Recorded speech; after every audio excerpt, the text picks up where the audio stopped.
Imagine spending 20 years of your life just following the script.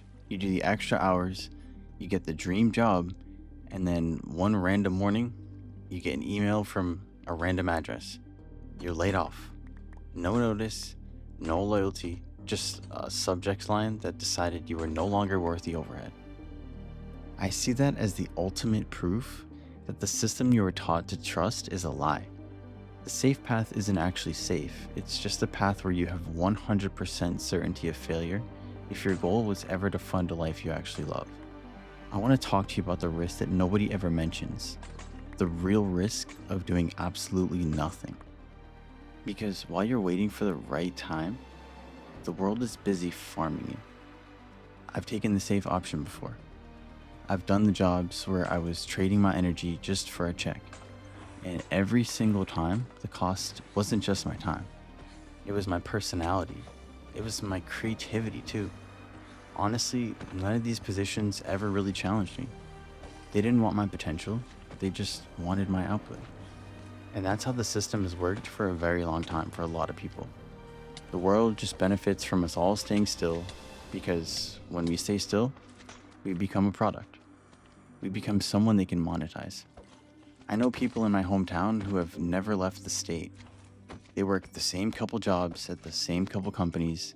They barely travel and they've spent their entire lives in the same area. And I've thought about that a lot. When you do nothing, there's this weight in your chest. It's your potential screaming at you because it sees other people living the dream that you're too afraid to bet on. And that feeling is never going to go away until you take action.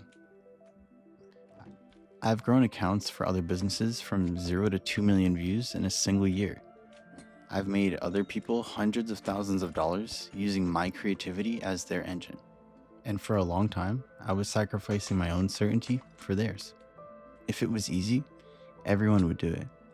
But you have to push yourself past that barrier, despite how you feel. Motivation can be irrelevant, but certainty is not guaranteed. You have to choose what kind of pain you want to live with. The pain of the risk or the pain of the regret.